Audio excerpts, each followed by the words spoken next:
এখান থেকে আজকে রথযাত্রা শুরু করতে পারছি। আমাদের মাঝে উপস্থিত আছেন নবীনগর উপজেলা নির্বাহী অফিসার জনাব রাজীব চৌধুরী। উনি এখন আপনাদের সামনে কিছু বলবেন।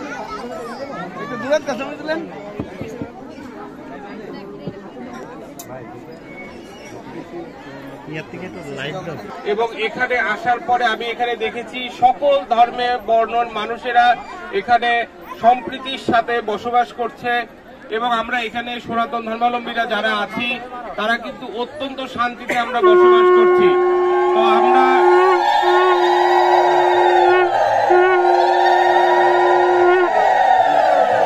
আমরা আমাদের যে এই যে আমাদের রাষ্ট্রের সমাজের এবং আমাদের নিজেদের যে অসাম্প্রদায়িক চেতনা, এই চেতনাকে আমরা ধরে রাখব এবং আমরা সবসময় ধর্মের চর্চা করব। ধর্মের চর্চাটা যেন আনুষ্ঠানিকতায় খালি পর্যবসিত না হয়, আমরা যে ধর্মের মর্মবাণী সেটা যেন আমরা অনুধাবন করি। আমরা সৃষ্টিকর্তার কাছে, ভগবানের কাছে আমরা যেন আত্মসমর্পণ করি, আমরা আমাদের কর্মটা করি এবং আমরা অত্যন্ত ভাগ্যবান। আমরা কলি যুগে আছি এবং এই যুগে আমরা যদি হরে কৃষ্ণ হরে রাম এটা বলি, আমরা যদি শুধু কৃষ্ণ নাম বলি তাহলে কিন্তু আমরা স্বর্গে যেতে পারবো, এইটা আমরা বিশ্বাস করি।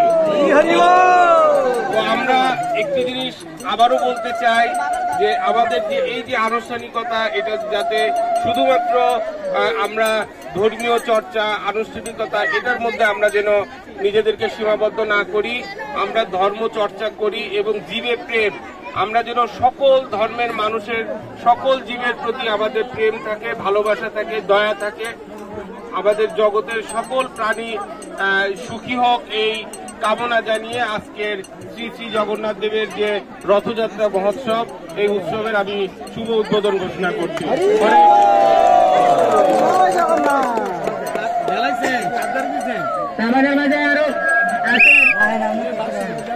আমাদের শুক্লা মাতাজি হরে কৃষ্ণ। আমি আমাদের এই রথযাত্রা 2025 মঙ্গল প্রদীপ প্রজ্বলন হবে। এখন এই মঙ্গল প্রদীপ প্রজ্বলনের মাধ্যমে আমাদের এই রথযাত্রার উদ্বোধন হবে। হরে কৃষ্ণ।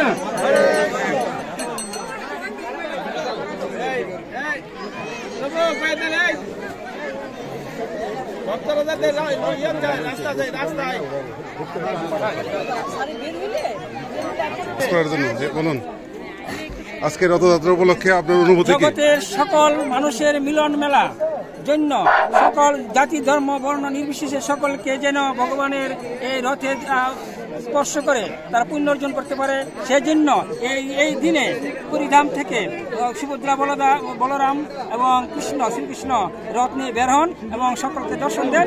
সকলে এই জগতের সকল মানুষ ওনাকে দর্শন করে পাপমুক্ত হয়ে পরম কৃষ্ণ প্রেম লাভ করে পরমার্থ লাভ করবেন এবং অন্তিমে বৈকুণ্ঠে যাবেন এবং জগতে তার পুণ্যবান মানুষ হিসাবে গণ্য হবে। এই বলে আমি আমার বক্তব্য